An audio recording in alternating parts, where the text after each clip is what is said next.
Well, howdy, Outlaws. Back for some more bounty hunting tips.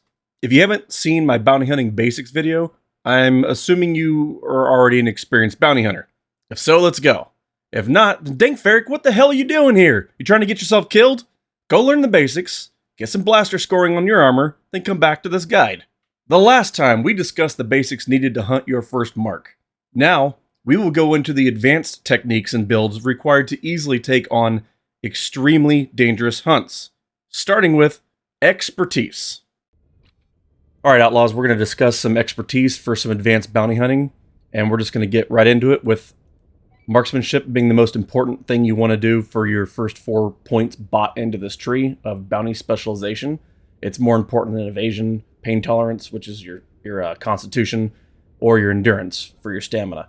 It's the most important thing because you want to be able to deal damage, right? And since I'm using rifles, we're going to be using the rifle efficiency, rifle marksmanship, sniper shot, take cover. This one's very, very important. I'll explain why later. And then you want to make sure you have 3 out of 4 energy armor protection. There'll be a reason why later. Make sure you have survival instinct, which is your heal cooldown, and duelist stance. And there'll be a reason why, because it is a reactive heal. Now into bounty hunting. Make sure you get your absorption. That's for innate armor. Deflection, also for innate armor.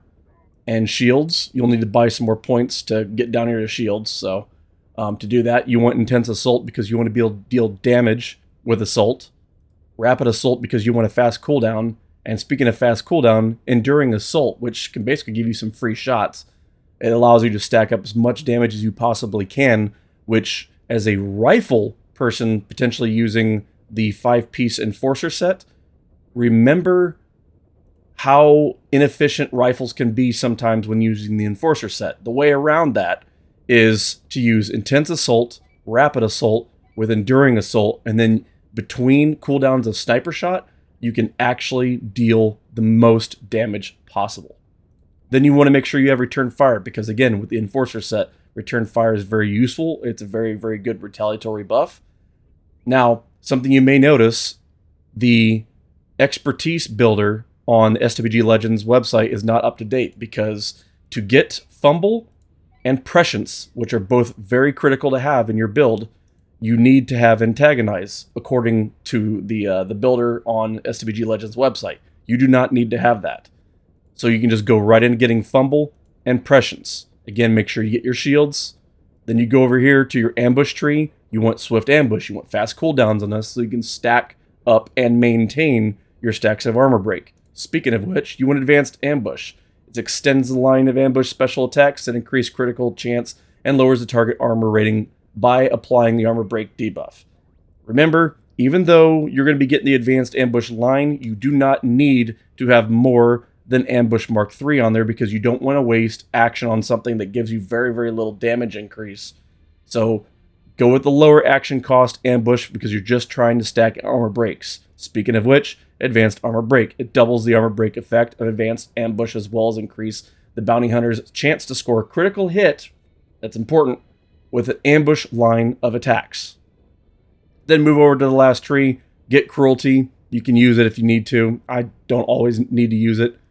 Intimidating strike, it's more of a PvP important ability, and dread strike, which is both an important PvE and PvP ability. It reduces the opponent's damage output and the ability to heal.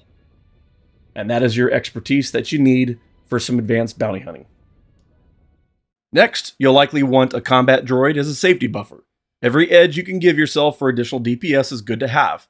These are gold bar, boss elite enemies after all. Just please make sure it has all the basic combat abilities for you to rotate through. Flame Jet is fun to stack with your burn, by the way. While you're at the market, hunt down a crate or 2 of Acaragum to help with all the running around you're going to do, and some Flame Out to give you an extra edge and damage in the fight.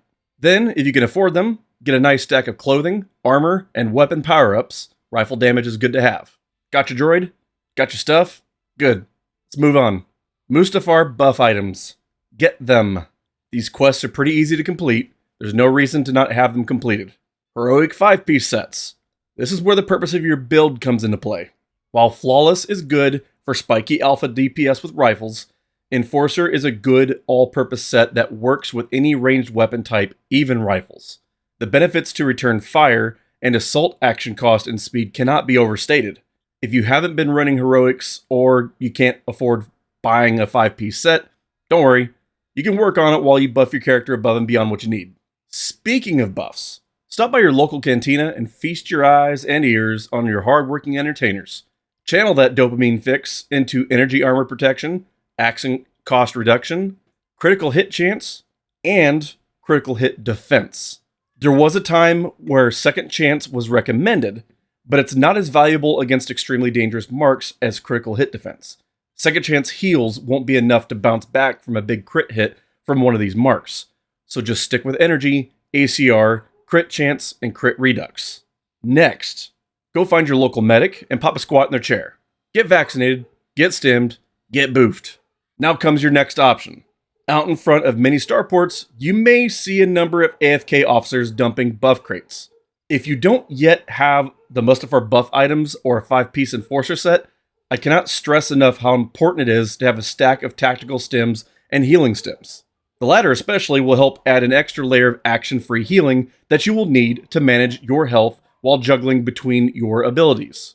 If you have a 5-piece set, Mustafar buff items, and a CL60 combat droid, these won't be necessary, but if you want to guarantee success, there's no harm in taking a stack. Now that you've worshipped at the House of Gains and are feeling extra swole against the toughest ne'er-do-wells of the galaxy, go back to your bounty hunting terminal. Cycle through your NPC bounties and examine each one until you see beside whose name says extremely dangerous. Once you see one, grab it. Same process as before. Get to an appropriate drop zone and call down your trusty Erica Probot. Punch in that chain code and get to waiting. Get to your next planetary destination, send off a seeker like before, and hit the road. Aha! There's the ugly-haired nerf herder now. Call out your combat droid and any familiar you have, ideally a Gacklebat or YT-1300, then take a swig of flame out, tag your clothing, armor, and weapon power-ups, and hit your string of Mustafar buffs if you have them. Now, take a deep breath and get into cover. Something I didn't do in this video, it'll cost me a little bit, but I'll get to it. Auto attack, immediately fire off Dread Strike and Fumble to minimize the damage you receive, and pop your return fire as well as any retaliatory GCW buffs you may have. Give them an armor break with a pop of ambush. Mash that assault hotkey between cooldowns of ambush until your enemy has 5 stacks of armor break. You will want to maintain those 5 stacks throughout the fight. Once you hit 5 stacks, slap them with a sniper shot before your cover buff ends. By now, you're likely taking damage. Duelist stance and a heal is a good call to make right now. Keep up the armor break and mashing that assault. Dread Strike and Fumble cooldowns over. Is your health around 75% or higher? Then hit that Dread Strike and Fumble again, and keep that return fire going as much as possible. Things start looking a little dicey and you need some time to recover. Pop off a Prescience. Make sure that if you're able to fire off another return fire or duelist stance or any other retaliatory buff while your mark is debuffed by Prescience, that you do not waste them, since that debuff causes your target to miss. Once that blue debuff icon poofs, pop your shields, heal, toss on a duelist stance if you can. Prioritize healing back to full, and start your ability rotation again. Keep this up, and make sure to fire off a combo of droid abilities once in a while, and you should eventually kill this mark.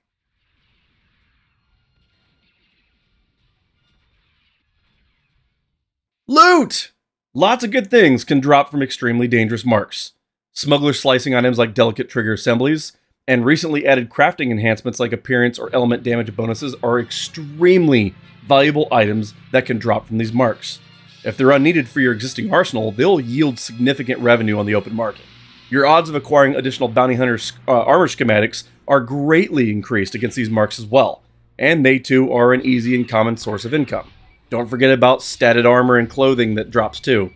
Have fun and experiment with the little tweaks to the setup however you like. This is just one Outlaw's method to success in in-game PvE, and it's fairly competent in usage in PvP tactics as well. Dread Strike offers an increased benefit of stunting your opponent's healing, and the otherwise useless Intimidating Strike from this build can be used to strangle your opponent's action pool if they dump their bar and fail to kill you in their opening salvo. Are you running heroics? Did your Commando or Jedi just go down? Or do they just suck? Don't worry, if you apply the same strats to most heroic bosses as you do your extremely dangerous marks, a well-geared bounty hunter can actually tank in heroics. The long cooldowns on some of our damage mitigating abilities like shields or prescience means we shouldn't ever be a main tank unless we have a really cracked medic on our team. But it can be done in a pinch, and you just might be what saves the party from a wipe. But that's what I've got for you, Outlaws. Bounty hunting is a lot of fun, and it demands a lot of patience and skill to master. But once you do, you will find it to be one of the most rewarding career fields in the galaxy. If you like the content in this guide and you'd like to see more, slap that like button, subscribe to the channel, and ring the bell if you want to ride along with the Outlaws. Always feel free to reach out to me here or on Discord if you got it, or leave me a comment for any feedback, suggestions, or content requests you'd like to see. Happy hunting, friends, and I'll see you at the next one.